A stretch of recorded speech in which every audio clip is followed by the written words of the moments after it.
আল্লাহ রাব্বে জালাল যখন তিনি জান্নাত বানাইলেন, আল্লাহ তাআলা জিবরাইল আমিনকে বললেন, জিবরাইল যাও যাও, আমি যে আমার নেককার বান্দা আমার বন্ধুদের জন্য আমি যে শান্তির জান্নাত বানিয়েছি, জিবরাইল যাও ওই জান্নাত একটু তুমি ঘুরে ফিরে দেখে আসো।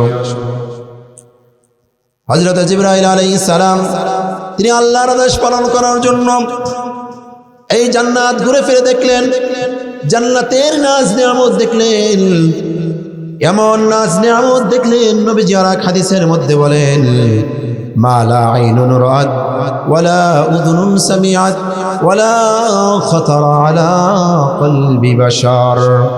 নবীজি বলেন যে আমার উম্মত, আল্লাহ তাআলা এমন জান্নাত তোমাদের জন্য বানিয়েছেন, মা লা আইনুন রাআত, যেই জান্নাত কোনো চক্ষু কখনো দেখে নাই, এত নাজ নিয়ামত দেখে নাই, ওয়ালা উযুনুন সামিআত, কোনো কান প্রদিন শ্রবণ করে নাই, ওয়ালা খাতারা আলা কলবি বাশার, এমনকি কোনো অন্তর কোনোদিন কল্পনাও করতে পারে নাই, এত সুখের জান্নাত আল্লাহ তাআলা বানিয়েছেন। জিবরাইল আলাইহিস সালাম এই সবগুলো দেখলেন, জান্নাতের নাজ নিয়ামত দেখলেন। অন্য হাদিসের মধ্যে আছে জিবরাইল আলাইহিস সালামকে আল্লাহ তাআলা 600 ডানা দান করেছেন। এই 600 ডানা দিয়ে জিবরাইল আলাইহিস সালাম জান্নাত একদিন দুই দিন না, এইভাবে জিবরাইল আলাইহিস সালাম 70,000 বছর পর্যন্ত জান্নাত দেখলেন। জান্নাত দেখার পর আল্লাহকে বলতেছেন, আল্লাহ আপনি এমন জান্নাত বানিয়েছেন, আমি এতদিন পর্যন্ত এই 600 ডানা দিয়ে উড়লাম, কিন্তু আমি তো জান্নাতের শেষ সীমানা তালাশ করে পাইলাম না। মাওলা, কত সুন্দর জান্নাত আপনি বানিয়েছেন। আল্লাহ পাক বললেন, জিবরাইল এবার যাও, আমি যে আমার গুনাহগার উম্মতের জন্য জাহান্নাম বানিয়েছি, এই জাহান্নাম একটু ঘুরে ফিরে দেখে আসো। জিবরাইল আলাইহিস সালাম তিনি জাহান্নাম দেখলেন। জাহান্নাম দেখতে গিয়ে জিবরাইল দেখলেন আল্লাহ তাআলা তার মধ্যে এমন শাস্তি রেখেছেন, এমন কঠিন শাস্তি রেখেছেন, এক একটা জাহান্নামের কাঁধ, জাহান্নামীদের কাঁধ হবে বহুত পাহাড় পরিমাণ, এত বড় হবে এক একটা কাঁধ। জিহ্বা হবে যে কয়েকদিন পর্যন্ত একজন জাহান্নামীর জিহ্বা দিয়ে হেঁটে যাওয়া যাবে। আল্লাহ তাআলা এমন কঠিন শাস্তি দিবেন, এমনকি আর এক হাদিসের মধ্যে আছে, নবীজি বলেন জাহান্নামের মধ্যে সবচাইতে কম শাস্তি কি জানো উম্মত? সবচাইতে কম শাস্তি হলো একজন জাহান্নামীকে আগুনের খরম পড়ায় দেওয়া হবে, আর এই খরমের তাপের কারণে তার মাথার মগজ টকবক করে পড়তে থাকবে। বলেন না নাউযুবিল্লাহ। জিবরাইল আলাইহিস সালাম জাহান্নাম দেখলেন। আল্লাহ পাক রব্বুল আলামিনের কাছে এসে বললেন, আল্লাহ আপনি এত সুন্দর জান্নাত বানিয়েছেন, রব্বুল জালাল, আমার তো মনে হয় দুনিয়ার যত মানুষ আছে সমস্ত মানুষ এই জান্নাতে প্রবেশ করার জন্য পাগল হয়ে যাবে, সবাই মনে হয় জান্নাতে প্রবেশ করবে। জাহান্নাম দেখার পর বললেন, আল্লাহ আমার তো মনে হয় কোনো মানুষ এই জাহান্নাম থেকে বাঁচতে পারবে না। জাহান্নামের মধ্যে যেই শাস্তি আপনি রেখেছেন, এই শাস্তি ভোগ করতে হবে, এই শাস্তি থেকে মনে হয় কেউ বাঁচতে পারবে না। ভাইরা আমার, বলতেছিলাম জাহান্নাম থেকে এসে জিবরাইল আলাইহিস সালাম বললেন, আল্লাহ মনে হয় এই জাহান্নাম থেকে কেউ বাঁচতে পারবে না, এত কঠিন শাস্তি জাহান্নাম আপনি বানিয়েছেন। আল্লাহ তাআলা পরবর্তীতে জান্নাতকে ডেকে দিলেন কষ্টদায়ক জিনিস দ্বারা, আর জাহান্নামকে ডেকে দিলেন আল্লাহ তাআলা জাহান্নামকে ডেকে দিলেন আরামদায়ক জিনিস দ্বারা। তারপর জিবরাইলকে বললেন, জিবরাইল আবার যাও, আবার জান্নাত গিয়ে দেখে আসো, জাহান্নাম গিয়ে দেখে আসো। জিবরাইল আলাইহিস সালাম তিনি আবার জান্নাত দেখলেন, জাহান্নাম দেখলেন, দেখলেন যে জান্নাতকে ডেকে দিয়েছেন আল্লাহ তাআলা কষ্টদায়ক জিনিস দ্বারা। এই শীতের সকালে ফজরের নামাজ পড়তে হবে, এই শীতের সকালে ফজরের নামাজ পড়তে হবে, এরকমভাবে কষ্ট করে এই দ্বীনি মজলিসের মধ্যে বসতে হবে। এই দ্বীনি মজলিসের মধ্যে এসে যদি আমরা দ্বীনি কথা শুনতে পারি, তাহলে আল্লাহ তাআলা এই জান্নাত দান করবেন। এই সব কষ্টদায়ক জিনিস দিয়ে আল্লাহ তাআলা জান্নাতকে ডেকে দিলেন। সুতরাং এই মজলিসের মধ্যে যে কেউ আসতে পারবে না, আল্লাহ তাআলা যাকে কবুল করবেন সেই এই মজলিসের মধ্যে আসতে পারবে। সুতরাং আমরা আল্লাহ তাআলার কাছে দোয়া করি, আল্লাহ পাক রব্বুল আলামিন তিনি যেন যারা এই মজলিসে আসেন নাই, আল্লাহ যেন তাদেরকে এই মজলিসে আসার তৌফিক দান করে। সবাই আমরা বলি আমিন। জান্নাতে যদি আমরা যাইতে চাই তাহলে জান্নাতের সর্দার যিনি, তার আদর্শে আমাদেরকে আদর্শবান হতে হবে। তিনি যে আদর্শ ধারণ করতেন সেই আদর্শ আমাদেরকে ধারণ করতে হবে, সেই তিনার চরিত্র আমাদেরকে ধারণ করতে হবে। তিনার চরিত্র কেমন ছিল? মুহাম্মদুর রাসূলুল্লাহ সাল্লাল্লাহু আলাইহি ওয়াসাল্লামের চরিত্র কেমন ছিল? আল্লাহ তাআলা কোরআনের মধ্যে বলেন, সূরা কলামের মধ্যে আল্লাহ তাআলা বলেন, নুন ওয়াল কলামি ওয়া মা ইয়াসতুরুন মা আনতা বিনি'মাতি রাব্বিকা বিমাজনুন ওয়া ইন্না লাকা লাআজরান গায়রা মামনুন ওয়া ইন্নাকা লাআলা খুলুকিন আযীম। আল্লাহ তাআলা তিনি বলেন, আমি আমার বন্ধুকে ওয়া ইন্নাকা লাআলা খুলুকিন আযীম, আমি আমার বন্ধুকে খুলুকে আযীম মহান চরিত্র দান করেছি। মহান চরিত্র দান করেছি। চরিত্র কাকে বলে? চরিত্র কত প্রকার আল্লাহর নবী আর হাদিসের মধ্যে বলেন, আকমালুল মুমিনিনা ঈমানান আহসানুহুম খুলুকা। নবীজি বলেন তিরমিজি শরীফের 1162 নম্বর হাদিসে নবীজি বলেন, উম্মত জানো তোমাদের মধ্যে সবচেয়ে ইমানদার, সবচেয়ে ইমানদারকে, পরিপূর্ণ ইমানদারকে, আহসানুহুম খুলুকা, যার চরিত্র সবচেয়ে ভালো সে হলো তোমাদের মধ্যে সবচেয়ে বড় ইমানদার, কামেল ইমানদার হলো সে। নবী করিম সাল্লাল্লাহু আলাইহি ওয়াসাল্লাম তিনি বলতেছেন, তোমাদের চরিত্র যদি ভালো হয়, এই চরিত্র কাল কিয়ামতের দিন তোমাদের জন্য নেকির পাল্লায় ভারী হবে।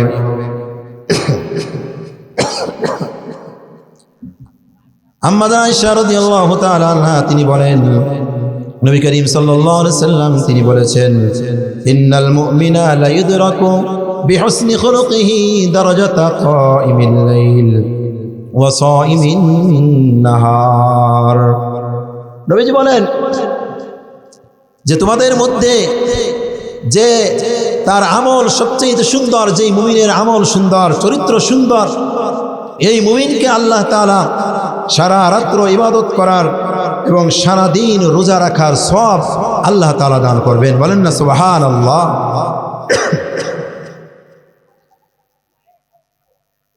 আল্লাহ পাক রব্বুল আলামিন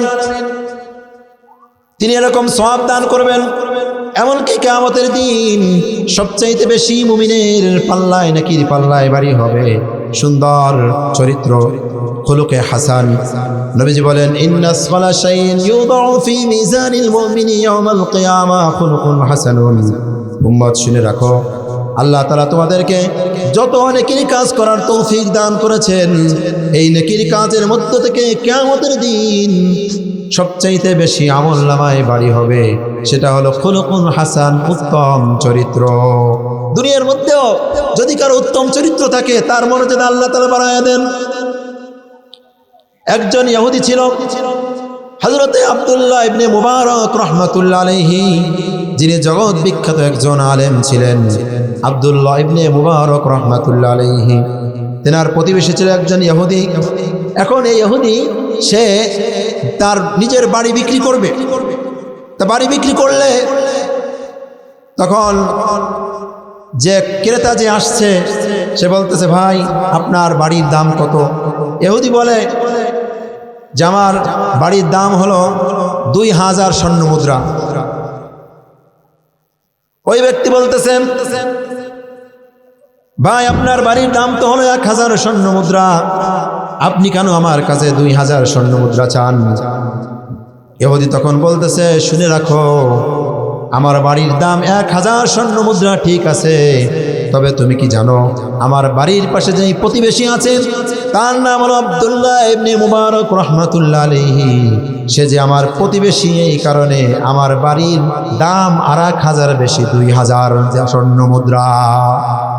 অর্থাৎ আব্দুল্লাহ ইবনে মুবারক রাহমাতুল্লাহ আলাইহি তার আখলাক চরিত্র এত সুন্দর, এত সুন্দর, দুনিয়ার মধ্যে একজন ইহুদি তাই তাকে ভালোবাসে, তাকে মহব্বত করে, এই কারণে দুনিয়ার মধ্যে তাই কেমন যেন তার মর্যাদা বাড়ায় দিয়েছেন কে? আল্লাহ। আল্লাহ তাআলা বাড়ায় দিয়েছেন। এই জন্য সুন্দর আখলাক এটা বড় দাম। নবী করিম সাল্লাল্লাহু আলাইহি সাল্লামের আখলাক চরিত্র দেখে কাফেররা পর্যন্ত মুসলমান হয়েছে। মহানবী সাল্লাল্লাহু আলাইহি সাল্লামের আখলাক কত ভালো ছিল। নবী করিম সাল্লাল্লাহু আলাইহি সাল্লামের একজন পালক পুত্র ছিল হযরতে যায়েদ রাদিয়াল্লাহু তাআলা আনহু। তিনার প্রকৃতপক্ষে তিনার বাড়ি হলো ইয়ামানের মধ্যে। কোরআনের মধ্যে মাত্র একজন সাহাবীর নাম আছে, সেই সাহাবীর নাম হলো হযরতে যায়েদ রাদিয়াল্লাহু তাআলা আনহু। এই যায়েদ রাদিয়াল্লাহু তাআলা আনহু, তিনার মা বাবা তাকে ছোটবেলায় হারিয়ে ফেলেছেন। হারিয়ে ফেললে ইনাকে ক্রয় করে নিয়ে গেছেন, অন্যরা ক্রয় করে নিয়ে গেছেন, পরবর্তীতে ইনাকে ক্রয় করেছেন খাদিজা রাদিয়াল্লাহু তাআলা আনহা এর চাচাতো ভাই হযরতে হাকিম ইবনে হিজাম। তো তিনি ক্রয় করে নবীজির সঙ্গে যখন খাদিজা রাদিয়াল্লাহু তাআলা আনহার বিবাহ হয়, তখন এটা হাদিয়া হিসেবে দিয়েছেন। যায়েদ ইবনে হারেসা রাদিয়াল্লাহু তাআলাকে হাদিয়া হিসেবে দিয়েছেন। তা যায়েদ রাদিয়াল্লাহু তাআলা আনহুকে নবীজি লালন পালন করতেছেন। অনেক দিন পরে এই যায়েদের বাবা মা তারা এত কান্নাকাটি করছেন যে একটা মাত্র ছেলে যায়েদ, তাকে তালাশ করে পান না। অনেক দিন পরে যখন যায়েদ রাদিয়াল্লাহু তাআলা আনহুর বাবা হারেসা সে যখন খবর পাইল মক্কার মধ্যে মুহাম্মদ নামে একজন ব্যক্তি আছে, তার কাছে আমার সন্তান যায়েদ সে আছে, সুতরাং সেই ব্যক্তি হারেসা সেই আগমন করল। এসে মুহাম্মদুর রাসূলুল্লাহকে বলতেছে, আপনার কাছে আমার সন্তান লালিত পালিত হয়েছে, আপনি কত টাকা পয়সা চান? আমার ওই সন্তানটাকে আপনি দিয়ে দিবেন, যে গোলাম যেন থাকতে তাকে না হয়। নবী করিম সাল্লাল্লাহু আলাইহি ওয়াসাল্লাম তিনি তখন বললেন যে আমার গোলাম যায়েদ ইবনে হারেসা সে যদি ফ্রি চলে যাইতে চায়, আমি আপনার কাছে কোনো টাকা পয়সা কোনো কিছু চাই না।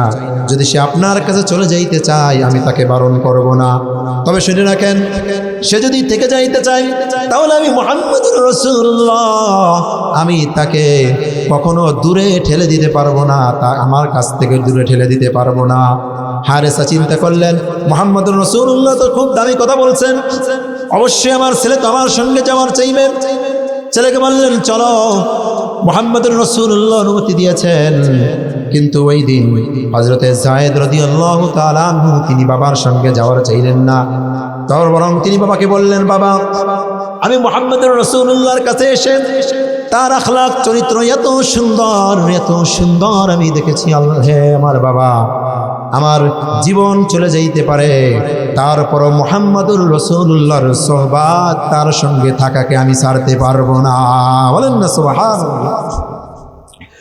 নবী করিম সাল্লাল্লাহু আলাইহি সাল্লাম তিনি যখন যায়েদ রাদিয়াল্লাহু তাআলা আনহুর জবান থেকে এই কথা শুনলেন, নবীজির অন্তরটা ভরে গেল। নবীজি বললেন, আজ থেকে যায়েদ আমার গোলাম নয়, আজ থেকে আমি ঘোষণা করলাম আমার সন্তান হলো যায়েদ ইবনে হারেসা। সুবহানাল্লাহ। সুন্দর চরিত্রের কারণে সুতরাং আমাদেরকে সেই সুন্দর চরিত্র ধারণ করতে হবে।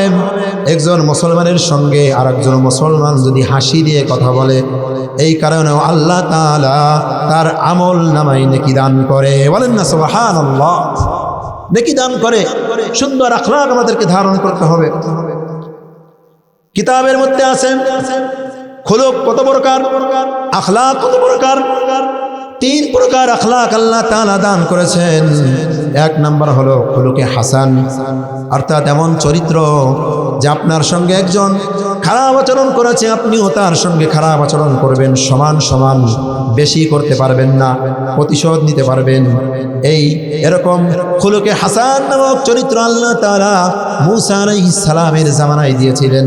আল্লাহ তাআলা এই কথা কোরআনের মধ্যে বলেন, ওয়া কাতাবনা আলাইহিম ফিহা আন্নান নাফসা বিন নাফসি ওয়াল আইনা বিল আইনি ওয়াল আনফা বিল আনফি ওয়াল উযুনা বিল উযুনি ওয়াস সিন্না বিস সিন্নি ওয়াল জুরুহা কিসাস। আল্লাহ তাআলা বলেন, যদি তোমার উপর কেউ জুলুম করে থাকে, যদি তোমার নাক ভেঙে গিয়ে থাকে, নাক ভেঙে দিয়ে থাকে, তোমার কান যদি কেটে দিয়ে থাকে, তুমি অনুরূপ করতে পারবে। মূসা আলাইহিস সালামের উম্মতের ক্ষেত্রে এমন আখলাক ছিল, এই আখলাককে বলা হয় খুলুকে হাসান।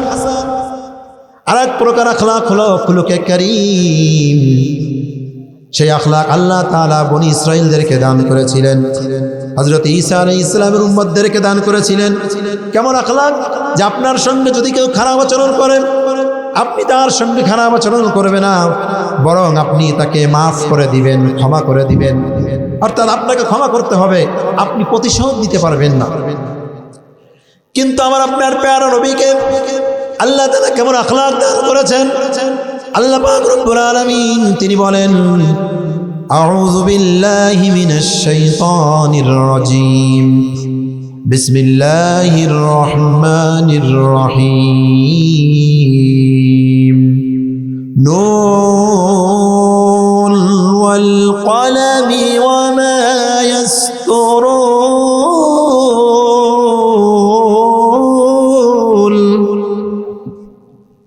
মা আনতা বিনি'মাতি রাব্বিকা বিমাজনুন,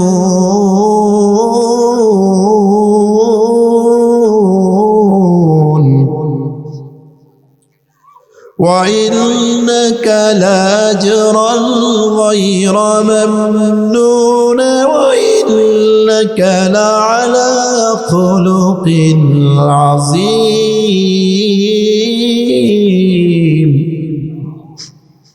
আল্লাহ তাআলা বলেন, হে নবী, আমি আপনাকে খুলুকে আজিম দান করেছি। অন্যদের চরিত্র হলো খুলুকে হাসান, খুলুকে কারীম, কিন্তু খুলুকে আজিম নামক এই সৌন্দর্য চরিত্র আমি আপনাকে দান করেছি। কেমন এই চরিত্র? খুলুকে আজিম কাকে বলা হয়? যে আপনার সঙ্গে একজন খারাপ কাজ করেছে, আপনাকে একটা থাপ্পড় দিয়েছে, কিন্তু আপনি তাকে থাপ্পড় দিতে পারবেন না, বরং তাকে তো আপনি ক্ষমা করে দিবেন। এমনকি তার জন্য আপনি স্বয়ং আল্লাহ তাআলার কাছে দোয়া করবেন যে আল্লাহ আপনি আমার এই ভাইকে মাফ করে দেন। দোয়া করতে হবে। এরকম গুণ ছিল মুহাম্মদুর রাসূলুল্লাহ, মুহাম্মদুর রাসূলুল্লাহ সাল্লাল্লাহু আলাইহি ওয়াসাল্লাম। তিনার গুণ ছিল খুলুকে কারীম, খুলুকে আজিম ছিল তিনার গুণ। অর্থাৎ নবী করিম সাল্লাল্লাহু আলাইহি ওয়াসাল্লামের সঙ্গে নবীজি খারাপ আচরণের খারাপ দিয়ে প্রতিদান দেন নাই, বরং নবীজি মাফ করে দিতেন। নবী করিম সাল্লাল্লাহু আলাইহি ওয়াসাল্লাম এমনকি দোয়া করতেন, মুহাম্মদুর রাসূলুল্লাহ সাল্লাল্লাহু আলাইহি ওয়াসাল্লাম দেখেন সুখে দুঃখে কোনো অবস্থায় আমাদেরকে ভুলেন নাই। নবী করিম সাল্লাল্লাহু আলাইহি ওয়াসাল্লাম তিনি যখন তায়েফের ময়দানে নবীজিকে যখন রক্তাক্ত করা হলো, নবীজি তায়েফে দাওয়াত দিতে গেলেন, নবীজির উপরে এমন পাথর নিক্ষেপ করলো কাফেরেরা, পুরো নবী করিম সাল্লাল্লাহু আলাইহি ওয়াসাল্লামের পুরো শরীর একদম পাথরে জর্জরিত, রক্তে জর্জরিত হয়ে গেল, জুতা মুবারক পর্যন্ত পায়ের সঙ্গে লেগে গেল। আম্মা জানা আয়েশা রাদিয়াল্লাহু তাআলা আনহা তিনি নবীজিকে একদিন পিঠে তেল দিয়ে দিতেছিলেন। তা তেল দেওয়ার সময় নবীজি বললেন, আম্মা জানা আয়েশা রাদিয়াল্লাহু তাআলা আনহা বললেন যে ইয়া রাসূলুল্লাহ, ছোটকালে কি আপনার কোনো রোগ হয়েছিল যার কারণে আপনার পিঠে এত দাগ? মুহাম্মদুর রাসূলুল্লাহ সাল্লাল্লাহু আলাইহি ওয়াসাল্লাম বললেন, হে আয়েশা শোনো, আমার পিঠে ওই কারণে দাগ নয়, বরং আমি যে তায়েফের ময়দানে গিয়েছিলাম তায়েফের ময়দানে কাফেররা যে আমার উপর আঘাত করেছিল, আমাকে যে পাথর মেরেছিল, এই পাথরের কারণে আমার শরীরে এত দাগ। নবী করিম সাল্লাল্লাহু আলাইহি ওয়াসাল্লাম ওই পাথরকেও তারপরও বদদুয়া করেন নাই, তারপর উম্মতের জন্য বদদুয়া করেন নাই, বরং নবী করিম সাল্লাল্লাহু আলাইহি ওয়াসাল্লামের কাছে জিবরাইল আমিন যখন আগমন করলো, জিবরাইল আলাইহিস সালাম বলতেছে, ইয়া রাসূলুল্লাহ, ইয়া হাবিবাল্লাহ, আল্লাহ তাআলা আমাকে পাঠিয়েছেন, আল্লাহ তাআলা আমাকে পাঠিয়েছেন সঙ্গে জাহান্নামের এই যে পাহাড় আছে, পাহাড়ের ফেরেশতাদেরকে দিয়ে আল্লাহ তাআলা পাঠিয়েছেন। আপনি যদি আদেশ করেন তাহলে পাহাড়ের ফেরেশতারা তারা চাপা দিয়ে তাদেরকে ধ্বংস করে ফেলবে, পুরো তায়েফবাসীদেরকে ধ্বংস করে ফেলবে। ওই সময় নবী করিম সাল্লাল্লাহু আলাইহি ওয়াসাল্লাম তখনও তিনি বদদুয়া করলেন না। নবীজি বললেন, হে জিবরাইল আমিন, বরং আমি তো আল্লাহ তাআলার কাছে তামান্না করি, বাল আরজু আইয়ুখরিজাল্লাহু মিন আসলাবিহিম, বরং আমি আল্লাহ তাআলার কাছে তামান্না করি, আকাঙ্ক্ষা করি যে আল্লাহ তাআলা তাদের বংশের মধ্যে এমন মানুষ পাঠাইবেন তারা ঈমান আনে নাই, কোনো সমস্যা নাই, বরং তাদের সন্তানরা ঈমান আনবে যারা আল্লাহর সঙ্গে কাউকে শরীক করবে না। আমি মুহাম্মদুর রাসূলুল্লাহ, আমি আগমন করেছি তো রহমত হিসেবে, আমি দুনিয়ায় আগমন করেছি রহমত হিসেবে, গজব হিসেবে নয়, যেহেতু আল্লাহ তাআলা আমাকে রহমাতাল লিল আলামিন করে পাঠিয়েছেন। এই জন্য তো দেখেন গজলের মধ্যে বলেন, রহমাতুল লিল আলামিন নবী, রহমাতুল লিল আলামিন নবী, কোরআনে প্রমাণ, আশিক বিনে কে বুঝিবে আমার দয়াল নবীর শান, উম্মত বিনে কে বুঝিবে আমার দয়াল নবীর শান। নবী আমার মদিনার বুলবুল, অতি সাদের নাম রেখেছেন মুহাম্মদ রাসূল। নবী আমার মদিনার বুলবুল, অতি সাদের নাম রেখেছেন মুহাম্মদ রাসূল। যেই নবীকে না মানিলে, যেই নবীকে না মানিলে থাকবে না ঈমান, আশিক বিনে কে বুঝিবে আমার দয়াল নবীর শান, উম্মত বিনে কে বুঝিবে আমার দয়াল নবীর শান। কথা বলেন ঠিক কিনা? নবী করিম সাল্লাল্লাহু আলাইহি ওয়াসাল্লাম তিনি আমাদেরকে এত ভালোবাসেন, এত মহব্বত করেন। নবী করিম সাল্লাল্লাহু আলাইহি ওয়াসাল্লাম উহুদের ময়দানে দান শহীদ করলেন, বদদুয়া করলেন না। নবীজির মাথার মধ্যে লোহার পেরাক ঢুকে গেল, লোহার যে টুপি ছিল এই টুপির পেরাক নবীজির পবিত্র মাথার মধ্যে ঢুকে গেল, নবীজি বদদুয়া করলেন না। নবী করিম সাল্লাল্লাহু আলাইহি ওয়াসাল্লাম নিজের শরীর দিয়ে রক্ত মুছতেছিলেন, এমন সময় নবীজি দোয়া করতেছিলেন, আল্লাহুম্মা গফির লিকওমি ফাইন্নাহুম লা ইয়ালামুন, আল্লাহ আপনি আমার উম্মতদেরকে মাফ করে দেন, তারা বুঝে না, তারা জানে না। কত মায়ার নবী ছিলেন। সেই নবী করিম সাল্লাল্লাহু আলাইহি ওয়াসাল্লামকে ভালোবাসা হলো ঈমান। নবীজি দুঃখের সময় উম্মতের জন্য বদদুয়া করেন নাই, এমনকি সুখে গিয়েও নবীজি যখন আল্লাহর সঙ্গে সাক্ষাৎ করতে গেলেন, মেরাজের রজনীতে যখন আল্লাহর সঙ্গে সাক্ষাৎ করতে গেলেন, তখন ওই সময় নবীজি আমাদেরকে ভুলেন নাই। নবী করিম সাল্লাল্লাহু আলাইহি ওয়াসাল্লামকে আল্লাহ পাক রব্বুল আলামিন বললেন, বন্ধু, দুনিয়ার মধ্যে তো বন্ধু যদি বন্ধুর বাড়ি বেড়াইতে যায় কত কিছু হাদিয়া নিয়ে যায়, তাহলে আপনি আমার জন্য কি হাদিয়া নিয়ে আসছেন? ওই সময় আমার আপনার প্যারা নবী তখন তিনি বললেন, আত্তাহিয়াতু লিল্লাহি ওয়াসসালাওয়াতু ওয়াত-তাইয়্যিবাত। নবীজি বললেন, আল্লাহ আমার শারীরিক যত ইবাদত, আমার মালি যত ইবাদত, আমার সমস্ত ইবাদত বন্দেগী, আমি এই সব কিছু আপনার জন্য আমি হাদিয়া হিসেবে নিয়ে এসেছি। তখন আল্লাহ তাআলা খুশি হয়ে বললেন, আসসালামু আলাইকা আইয়ুহান নবিয়্যু ওয়া রাহমাতুল্লাহ, হে আমার নবী আপনার উপর শান্তি বর্ষিত হোক, আমার পক্ষ থেকে রহমত বর্ষিত হোক।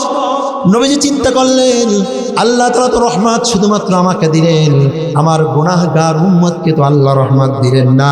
দেখেন কেমন মায়ার নবী, তখন উম্মতকে ভুলেন নাই। নবীজি ওই সময় আল্লাহকে বললেন, আল্লাহ আপনি আমার গুনাহগার উম্মতদেরকেও রহমত নাজিল করেন। আসসালামু আলাইনা ওয়া আলা ইবাদিল্লাহিস সালিহিন, আমার গুনাহগার উম্মতের উপর শান্তি বর্ষণ করেন। সুতরাং নবীজি তখন আমাদেরকে বলেন নাই, সেই রহমাতুল লিল আলামিনকে ভালোবাসতে হবে, তার আদর্শ ধারণ করতে হবে। আর একটা হাদিস বলে আমি শেষ করব। দেখেন আমাদের নবীজি, তিনি আমাদেরকে কত ভালোবাসেন। নবী করিম সাল্লাল্লাহু আলাইহি সাল্লাম কাল কিয়ামতের দিন যখন আসবেন, এই কিয়ামতের সময় সবাই যখন নাফসি নাফসি করতে থাকবে, সমস্ত নবী রাসূলুল্লাহ পর্যন্ত নাফসি নাফসি করবে, এমন সময়ও নবীজি তখন বলতে থাকবেন, রব্বি হাবলি উম্মতি, রব্বি হাবলি উম্মতি। আল্লাহ আমার গুনাহগার উম্মতদেরকে মাফ করেন, তাদেরকে মাফ করেন। অন্য হাদিসের মধ্যে নবীজি বলেন, মুসনাদে আহমদের 199 নম্বর হাদিস, নবীজি বলেন, লিকুল্লি নবিয়্যিন দাওয়াতুন ইয়াদউ বিহা। নবীজি বলেন, উম্মত শুনে রাখো, আল্লাহ তাআলা দুনিয়ার মধ্যে যত নবী রাসূলদেরকে পাঠিয়েছেন, আল্লাহ তাআলা সবাইকে একটা দোয়া দিয়েছেন, এমন একটা দোয়া, ওই দোয়াটা যখনই করবে আল্লাহ তাআলা তখনই কবুল করবেন। দাওয়াতুল মুস্তাজাবাতুন, যেই দোয়া অবশ্যই আল্লাহ কবুল করবেন।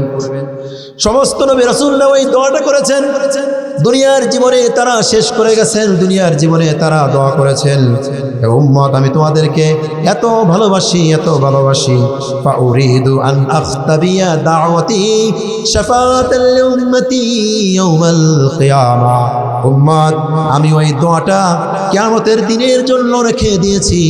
কিয়ামতের দিন আমি আল্লাহ তাআলার কাছে বলবো, আল্লাহ আপনি যে দোয়াটা দিয়েছিলেন, দোয়াটা করার সাথে সাথে মঞ্জুর করবেন। ওই দোয়াটা এখন আমি করতে চাই, মাওলা আপনি আমার গুনাহগার উম্মতদেরকে মাফ করে জান্নাত দিয়ে দেন। বলেন না সুবহানাল্লাহ। তাই তো বলে, পাইলে নিরালাই গো নবী, পাইলে নিরালাই, দুই কদমে চুমু খাবো, চরণ ধুলি মাখবো গায়ে, পাইলে নিরালায়, পাইলে নিরালায় গো নবী, পাইলে নিরালায়, দুই কদমে চুমু খাবো, চরণ ধুলি মাখবো গায়ে। সুতরাং সেই মুহাম্মদ রাসূলুল্লাহ আদর্শ ধারণ করতে হবে, নবীজিকে ভালোবাসতে হবে। কিন্তু বড়ই আফসোসের বিষয়, দেখেন যেই সমাজে, এই দেশের মধ্যে যেই নবীজির এত সুন্দর আখলাক, উম্মতকে কখনো ভুলেন নাই, সুখের সময় ভুলেন নাই, দুঃখের সময় ভুলেন নাই, এমনকি কাল কিয়ামতের দিন যেই নবীজি উম্মতকে ভুলবেন না, সেই নবীকে নিয়ে কত নাস্তিক মুরতাদ তারা আমার নবীজির বিরুদ্ধে, তার চরিত্র নিয়ে বিভিন্ন প্রকার খারাপ কথাবার্তা বলে।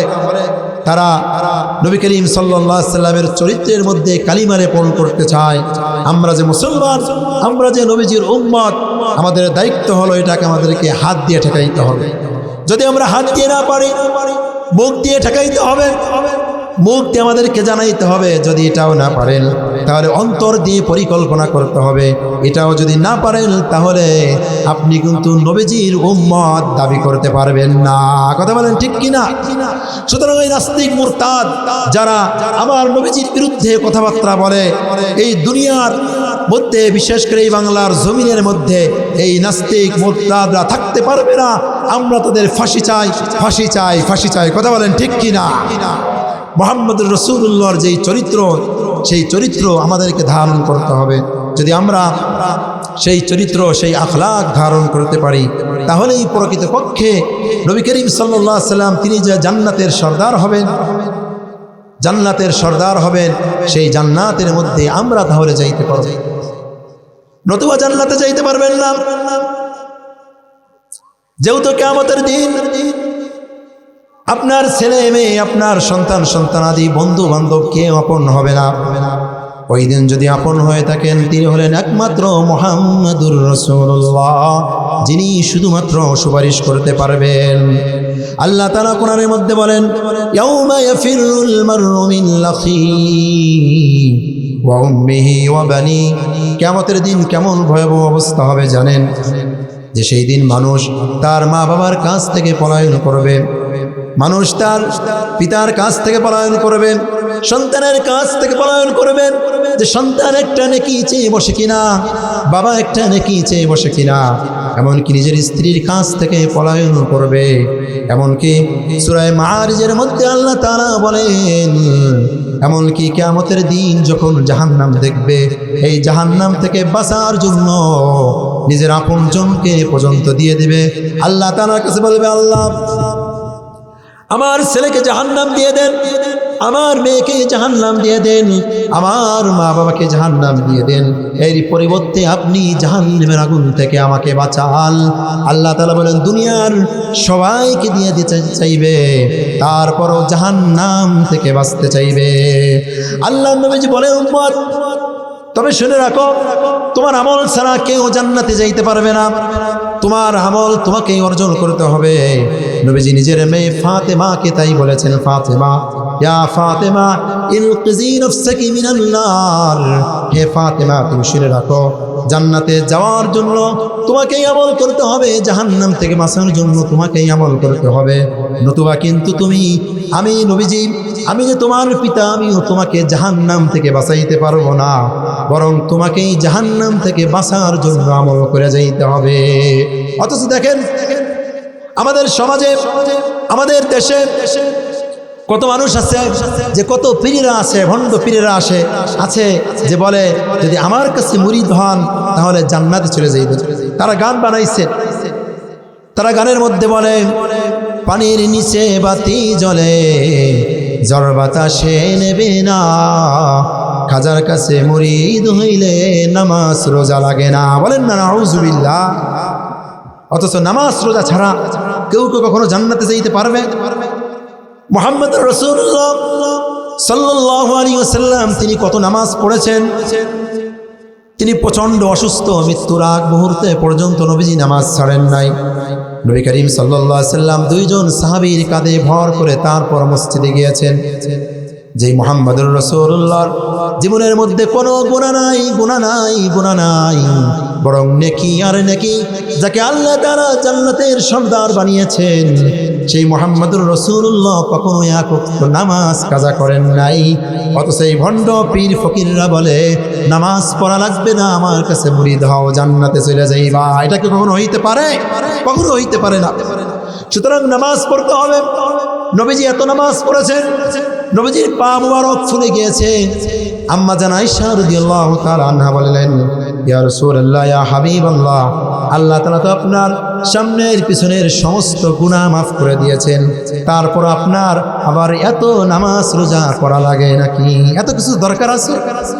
নবীজি তখন হাদিসের মধ্যে বললেন, আফালা আকুনা আবদান শাকুরান। হে আয়েশা, আল্লাহ তাআলা আমাকে এত নাজ নিয়ামত দিয়েছেন, আল্লাহ তাআলা কিয়ামতের দিন আমি জান্নাতে না গেলে অন্য কেউ জান্নাতে যাইতে পারবে না। এত নাজ নিয়ামত আল্লাহ আমাকে দিয়েছেন, সুতরাং ওই নাজ নিয়ামতের শুকরিয়া আদায় করার জন্য আমি আল্লাহ তাআলার ইবাদত বন্দি করি। আমি কি আল্লাহর শুকরগুজার বান্দা হব না?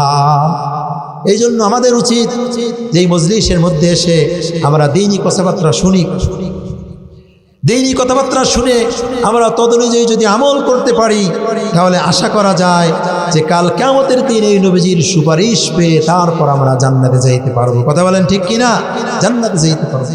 এজন্য মাহফিলের শেষ পর্যন্ত আমরা সকলে ইনশাআল্লাহ মাহফিল শুনবো, সুন্দরভাবে আমরা বয়ান শুনে আখির মুনাজাত করে তারপর এই মজলিস থেকে আমরা নিজেদের আখিরাতের সামানা নিয়ে তারপর আমরা যাব।